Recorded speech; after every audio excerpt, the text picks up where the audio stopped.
Ouço Deus no murmúrio das águas dos rios. Ouço Deus no furor dos ciclones bravios. Ouço Deus no cantar matinais dos pardais. Ouço Deus no lamento de pobres mortais. Vejo Deus nas estrelas perenes de luz. Vejo Deus no esplendor que a alvorada traduz. Vejo Deus no suave perfume da flor. Vejo Deus no adeus companheiro da dor. Sinto Deus na saudade que evoca a lembrança. Sinto Deus no morrer de febris esperanças. Sinto Deus na tristeza de ver-te partir. Sinto Deus na tua volta, irmão, a sorrir. Ouço Deus no murmúrio das águas dos rios. Vejo Deus no furor de ciclones bravios. Sinto Deus no cantar matinais dos pardais. Ouço Deus no lamento de pobres mortais.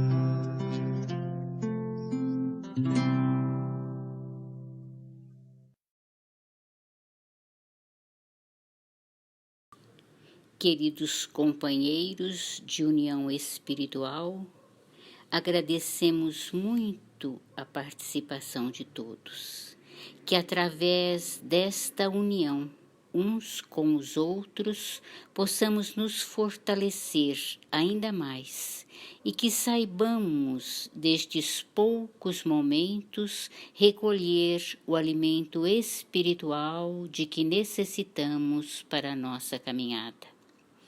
Estamos seguros da participação dos benfeitores celestes que estarão nos envolvendo em equilíbrio e harmonia. Que esta casa de Irmã Lina continue sempre ser o pronto socorro espiritual a todos que necessitam. Assim, rogamos ao Mestre Jesus bênçãos de luz e de paz. E vamos, com muita atenção, acompanharmos o Sr. Antônio Carlos na explanação do Evangelho da Noite. Queridos irmãos e irmãs, roguemos ao Mestre Jesus, nosso guia e modelo por excelência, que nos guarde, nos abençoe e nos dê a sua paz. Vamos elevar nossos pensamentos, relaxar o nosso corpo, nosso rosto, nossos ombros, braços, corpo, pernas. Vamos respirar profundamente por algumas vezes e assim acalmar, apacentar nosso coração e nosso espírito. Vamos ao estudo de hoje. Uma bela e misteriosa, por que não, passagem de Jesus. Aquela em que ele anda sobre as águas do mar de Genezaré. E logo ordenou Jesus que seus discípulos entrassem no barco e fossem adiante para o outro lado, enquanto despedia a multidão.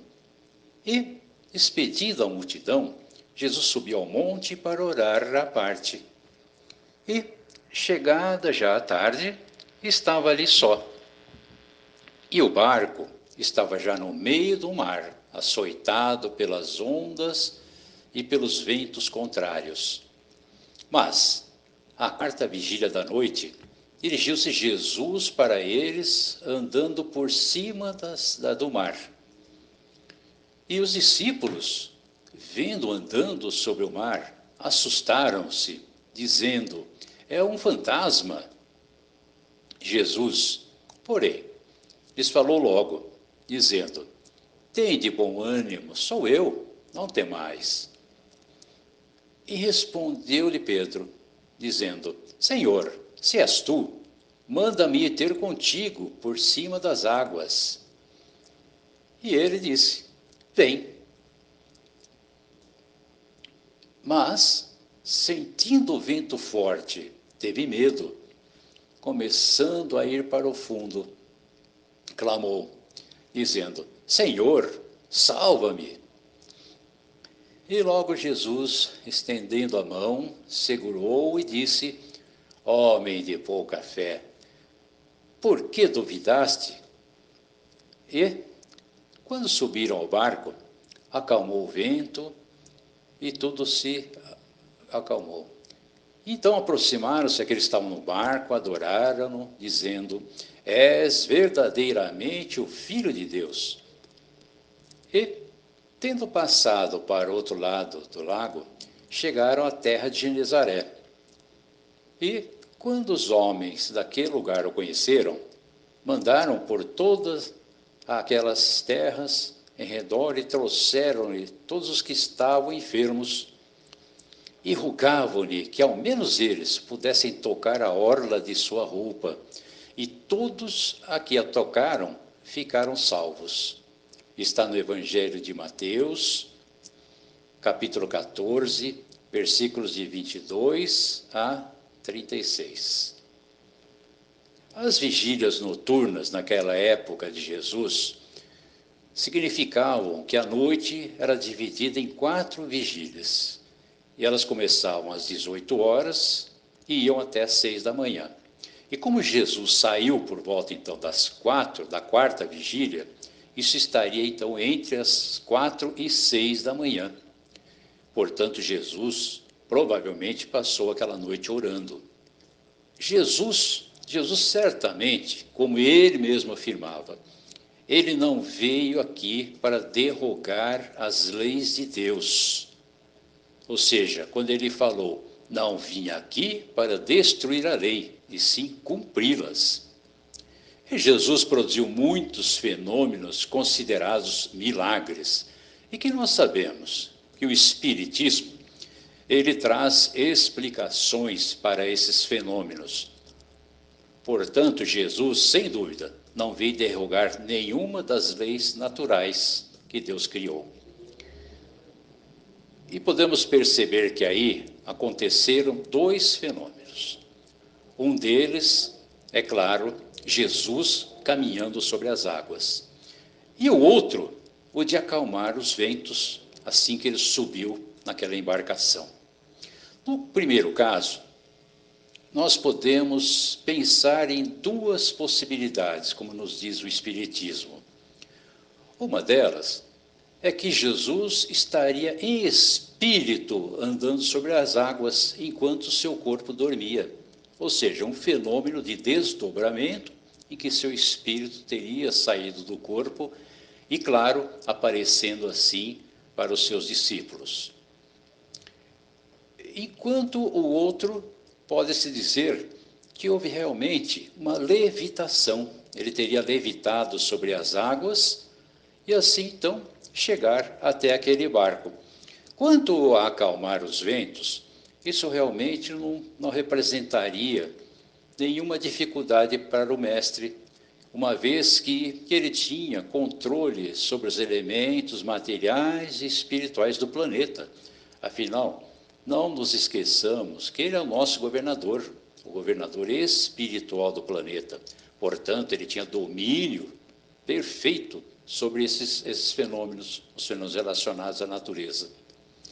Enfim, Allan Kardec, no livro Na Gênese, no capítulo 15, ele considera viáveis as duas possibilidades, tanto a aparição como a levitação.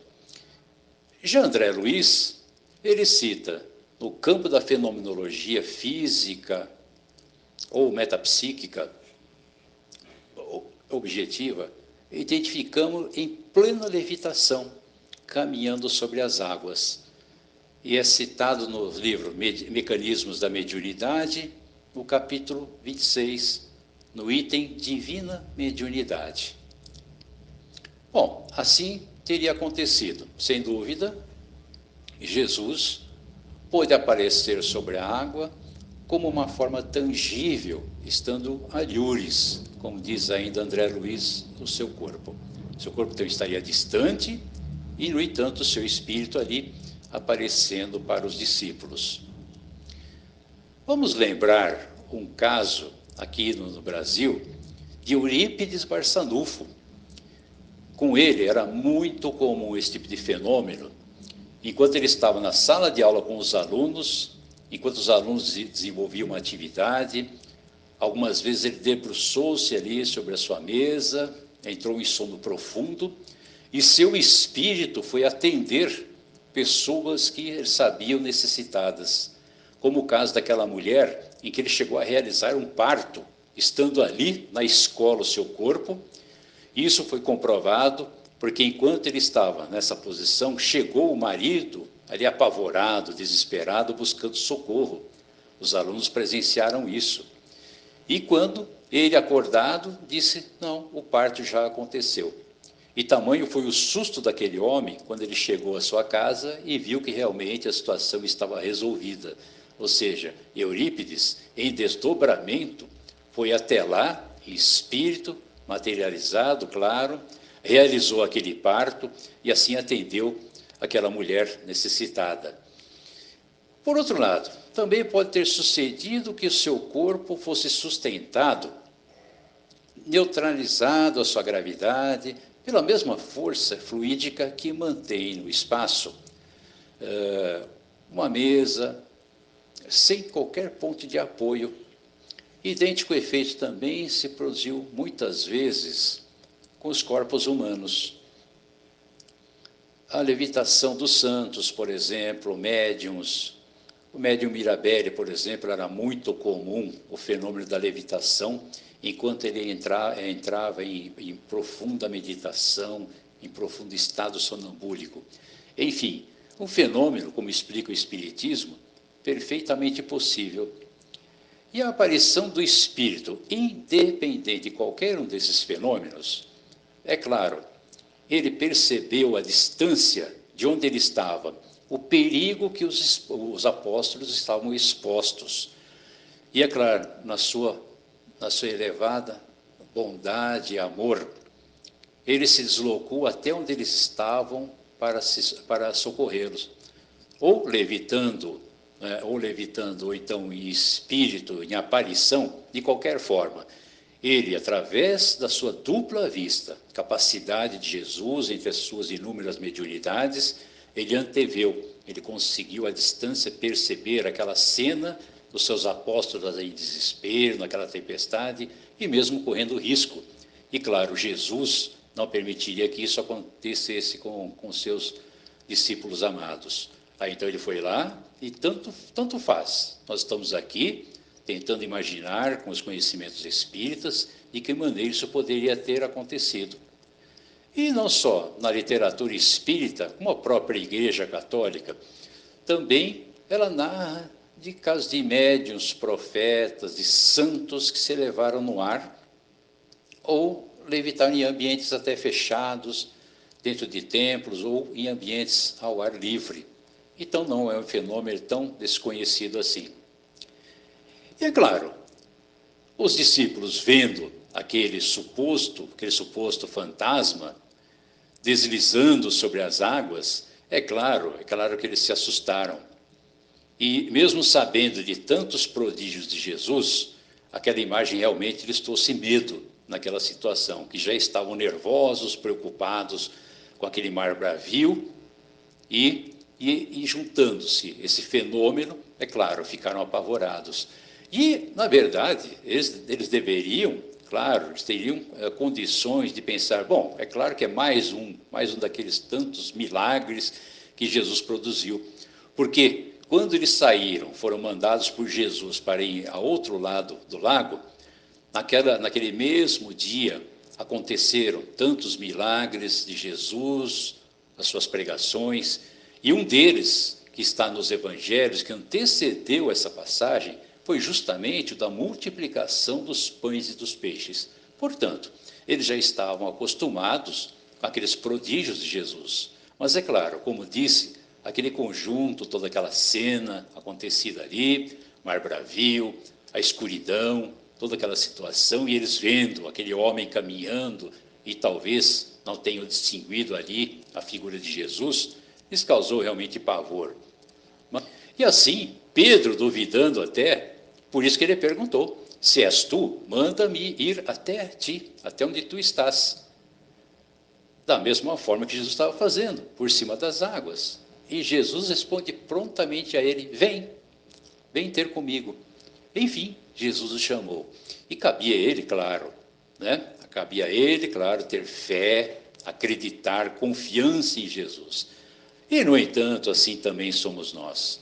Nós tanto lemos o Evangelho, estudamos o Espiritismo e procuramos, é claro, cultivar a nossa fé, mas qual de nós já não teve alguns momentos em que passamos até a duvidar dessas possibilidades de alcançarmos alguma graça, algum objetivo espiritual?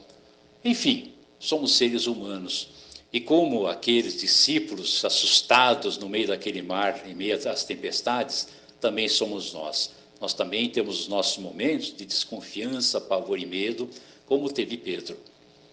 O medo, a insegurança nos gera então a dúvida, e claro, a dúvida é um sentimento atroz, não é? Que nos lança numa situação de conflito íntimo e, claro, nos leva a essas dúvidas, essas incertezas. E nesse sentido, afirmava o apóstolo Tiago em sua epístola, porque o que duvida é semelhante à onda do mar, que é levada pelo vento, lançada de uma para outra parte, ou seja, de um lado para outro, ou seja, aquela incerteza total. A dúvida, no plano externo, pode auxiliar a experimentação nesse ou naquele setor do progresso material. Mas a hesitação no mundo íntimo é o dissolvente das nossas melhores energias. Então, enquanto no plano material, a dúvida, às vezes até salutar, pode nos livrar de alguns problemas.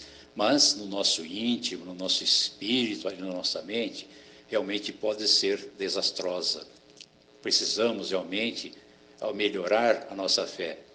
E é evidente, aquele que duvida de si próprio perturba o auxílio divino em si mesmo. Ninguém pode ajudar aquele que se desajuda. Ou seja, ajuda-te a ti mesmo que o céu te ajudará. Devemos procurar dentro de nós a força de que necessitamos para vencer os nossos obstáculos, as nossas dúvidas.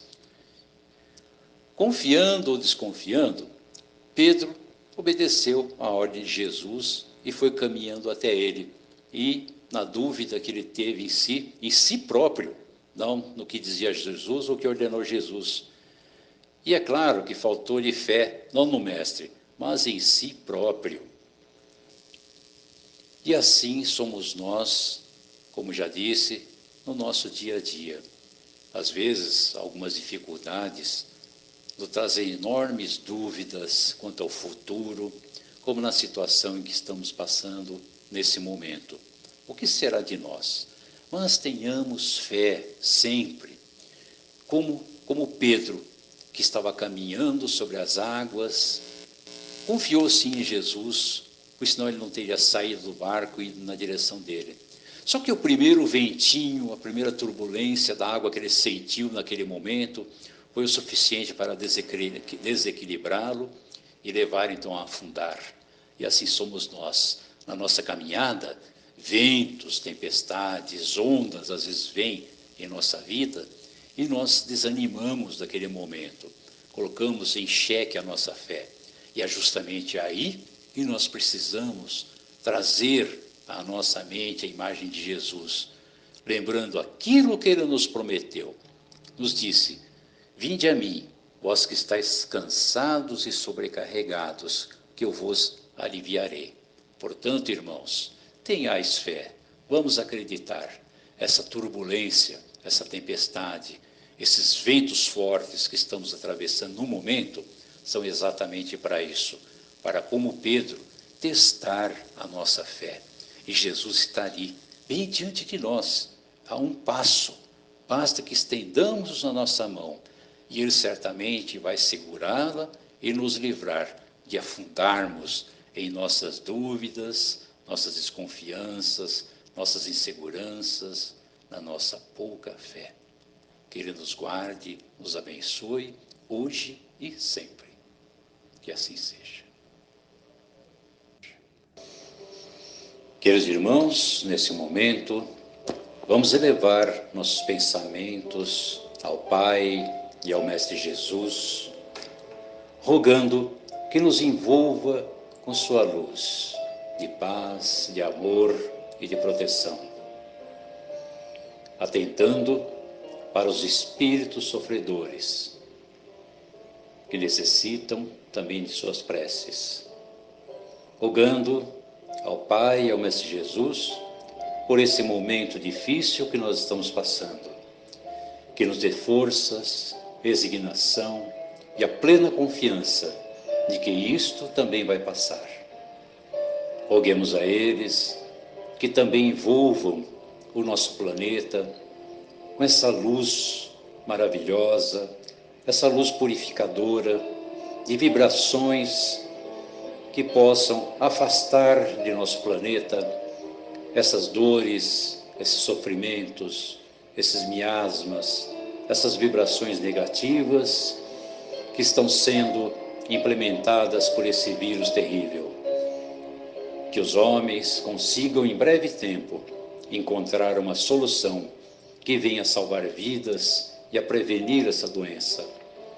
Roguemos também que envolvam todas as equipes médicas, trabalhadores incansáveis, amorosos, que estão mitigando o sofrimento daqueles que estão nos hospitais, procurando a todo custo salvar-lhe as vidas. Que todos esses profissionais, médicos, enfermeiros, paramédicos, assistentes, desde o porteiro, a faxineira, os mais simples e humilde cargo, todos aqueles que estão lutando e trabalhando em prol da humanidade, sejam todos envolvidos por essas vibrações protetoras em benefício dessas criaturas. Que os nossos irmãos que se encontram desesperados, necessitados do seu alimento, daquilo que eles precisam para a sua sobrevivência, pela falta do trabalho, da sua renda, que sejam também atendidos, que possam encontrar uma solução o mais breve possível para tirá-los da situação de penúria. Os irmãos que se encontram abandonados pelas ruas, que também possam ser socorridos plenamente nas necessidades materiais, espirituais e morais. Enfim, que possamos, de alguma forma, cada um de nós, contribuir para o bem de nosso planeta, dos nossos irmãos, da sociedade em que estamos vivendo, seja por um auxílio material, pela nossa prestação de um serviço, pelas nossas preces, aumentando e valorizando essas vibrações, rogando também pelos nossos dirigentes, que tenham paz em seus corações, que procurem mais do que nunca nesse momento, em vosso nome, buscar a união de esforços, de pensamentos, em benefício daquele povo que dirigem, e assim buscando a paz universal, a paz que o nosso planeta necessita. Sabemos que o Mestre Jesus, o nosso dirigente espiritual, o governador divino de nosso planeta, possa nos fortalecer hoje e sempre, que Ele permaneça conosco, em nossos corações, em nossas mentes. Que a paz de Jesus esteja com cada um de vocês, queridos irmãos. Que assim seja. Agradecemos Antônio Carlos por suas colocações tão valiosas e que tenhamos o discernimento para usufruí-las no nosso dia a dia. Assim, encerramos com muito mais confiança esta reunião de hoje e que possamos estar serenos e tranquilos para seguirmos na nossa caminhada. Agradecemos a participação de todos e permaneçamos em paz. Graças a Deus.